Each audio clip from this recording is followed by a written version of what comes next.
Welcome to Easy Spoken English Lessons by Free Learners Corner.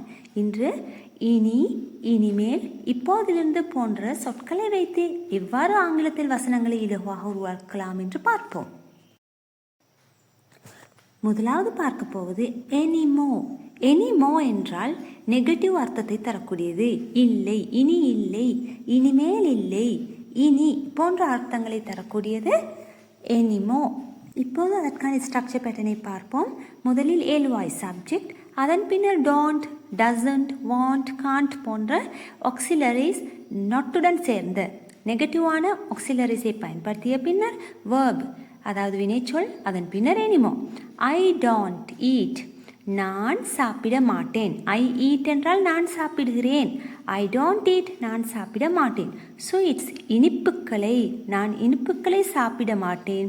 Any more, இனிமேல், நான் இனிமேல் இனிப்புக்களை சாப்பிட மாட்டேன். I don't eat sweets anymore. அவர்கள் இனி அந்த ஆசிரியரின் வகுப்புக்கு செல்ல மாட்டார்கள். They won't go, will plus not, வில்லையும் நொட்டையும் சேர்த்து வாண்ட் என்று குறிப்பிடலாம். தே வாண்ட் கோ, அவர்கள் போக மாட்டார்கள்.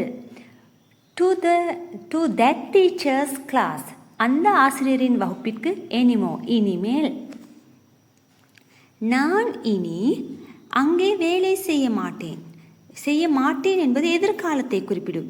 ஆகவே நாங்கள் ஐ வில் நாட் ஒர்க், வேலை செய்தல். நான் அங்கே வேலை செய்ய மாட்டேன். ஐ வில் நாட் ஒர்க் தேர், அங்கே. எனிமோ, நான் இனி அங்கே வேலை செய்ய மாட்டேன்.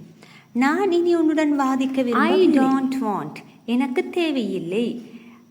டு ஆர்கியூ வித் யூ, உன்னுடன் வாதிக்க. ஆர்கியூ என்றால் வாதிக்க, வித் யூ என்றால் உன்னுடன். I don't want to argue with you any more, நான் இனி உன்னுடன் வாதிக்க விரும்பவில்லை, எனக்கு தேவையில்லை. நான் இனி அங்கே போக மாட்டேன். ஐ வில் நாட் கோ, நான் போக மாட்டேன். ஐ வாண்ட் கோ என்றாலும் ஐ வில் நாட் கோ என்றாலும் ஒரே கருத்தை தரும். ஐ வாண்ட் கோ தேர், அங்கே. எனிமோ, நான் இனி அங்கே போக மாட்டேன். அவள் இனி என்னுடன் பேச மாட்டாள். She will not talk to me anymore, she want talk to me anymore. We don't go to that park, நாங்கள் அந்த பூங்காவிற்கு. தட் பார்க் என்றால் அந்த பூங்காவிற்கு, திஸ் பார்க் என்றால் இந்த பூங்காவிற்கு. வி டூ நாட் என்பதைத்தான் நாங்கள் டோன்ட் என்று குறிப்பிடுகிறோம். வி டோன்ட் கோ, நாங்கள் போக மாட்டோம். டு தட் பார்க், அந்த பூங்காவிற்கு. எனிமோ, இனிமேல். He doesn't play football any more, அவன் இனிமேல் கால்பந்து விளையாட மாட்டான்.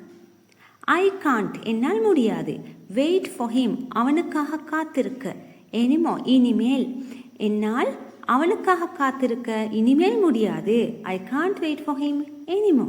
ஆகவே உங்களுக்கு விளங்கியிருக்கும். எனிமோ நெகட்டிவ், அதாவது முடியாது, இல்லை, இனிமேல் இல்லை போன்ற நெகட்டிவ் கருத்துக்களை தருவதற்கு பயன்படுத்தப்படுகிறது. அது காண்ட், டோன்ட் போன்ற ஆக்சிலரிஸ், நொட்டுடன் சேர்ந்த ஆக்சிலரிஸுடன் பயன்படுத்தப்படும். நாங்கள் சாப்பிட மாட்டோம். வி ஈட் என்றால் நாங்கள் சாப்பிடுகிறோம். வி டோன்ட் ஈட், நாங்கள் சாப்பிட மாட்டோம். ஃபாஸ்ட் ஃபுட் எனிமோ, நாம் இனிமேல் ஃபாஸ்ட் ஃபுட் சாப்பிட மாட்டோம். எனிமோவை போன்றே இனி என்ற கருத்தை, நெகட்டிவுடன் கூடிய இனி என்ற கருத்தை தருவது நோ லாங்கர். இது பொதுவாக பயன்படுத்தப்படும். இனி இல்லை என்ற கருத்தை நோ லாங்கர் என்ற சொல்லையும் பயன்படுத்தலாம். இதற்கு முதலில் எழுவாய் சப்ஜெக்ட், அதன் பின்னர் நோ லாங்கர், அதன் பின்னர் verb. I no longer work there, நான் இனி அங்கே வேலை செய்யவில்லை. She is no longer interested. இங்கே பாருங்கள், இன்ட்ரெஸ்டட் என்பது பாஸ்ட் பார்ட்டிசிபல் ஃபார்ம். ஆகவே தான் ஷீ ஈஸ் என்று பயன்படுத்தப்பட்டிருக்கிறது. She is no longer interested, அவளுக்கு இனி ஆர்வம் இல்லை. ஆகவே எனிமோ நோ லாங்கர் நெகட்டிவ் அர்த்தத்தை தரக்கூடியது. இன்னொன்று இருக்கிறது, இனி வேண்டாம் என்றதை குறிப்பிடுவதற்காக நோமோ. நோமோ என்றால் இனி வேண்டாம்.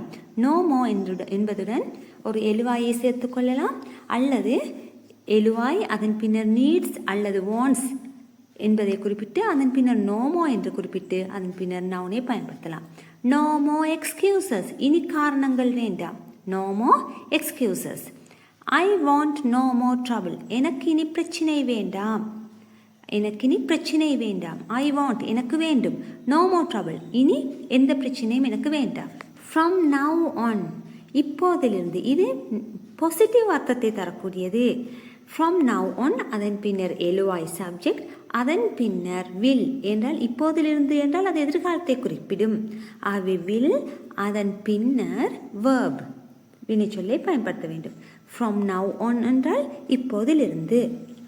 From now on I will study well. I will study well என்றால் நான் நன்றாக படிப்பேன். ஃப்ரம் நவ் ஆன் என்றால் இப்போதிலிருந்து இதன் பிறகு இனிமேல் நான் நன்றாக படிப்பேன். From now on I will study well. அது ஒரு திருந்தி தான் முன்னேறுவதாக ஒரு திடசங்க நினைத்து இவ்வாறு ஒரு முடிவை எடுக்கலாம் எங்களுக்கு.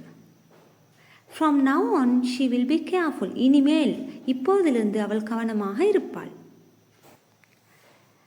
அடுத்தது from now on we will speak in English. we will speak in English என்றால் நாங்கள் ஆங்கிலத்தில் பேசுவோம். ஃப்ரம் நவ் ஆன் என்பதை போட்டால் இனிமேல் அல்லது இப்போதிலிருந்து நாம் ஆங்கிலத்தில் பேசுவோம். இது பாசிட்டிவ் சென்டென்சஸை குறிப்பிட கூடுதலாக பயன்படும். From now on we will speak in English. இப்போதிலிருந்து நாம் ஆங்கிலத்தில் பேசுவோம். Anymore, no longer, no more ஆகியவற்றை நாங்கள் பார்த்தோம். அதன் பின்னர் பாசிட்டிவை குறிப்பிடுவதற்காக ஃப்ரம் நவ் ஆன் என்பதையும் பார்த்தோம். இது உங்களுக்கு விளங்கி இருக்கும் என்று நினைக்கிறேன். For more useful spoken English and grammar lessons, please subscribe our channel, like and share. Free Learners Corner. In our next video, English grammar from basic to intermediate parts of speech. அடிப்படையிலிருந்து மிக இலகுவாக ஆங்கிலத்தை கற்றுக்கொள்ள எங்களுடன் இணைந்து கொள்ளுங்கள். Free Learners Corner subscribe செய்து இணைந்து கொள்ளுங்கள். உங்களுக்கு அடிப்படையிலிருந்து அனைத்து ஆங்கில கிராமர் மற்றும் ஸ்போக்கன் இங்கிலீஷை மிக இலகுவாக இலவசமாக கற்றுக்கொள்ளலாம். Don't miss.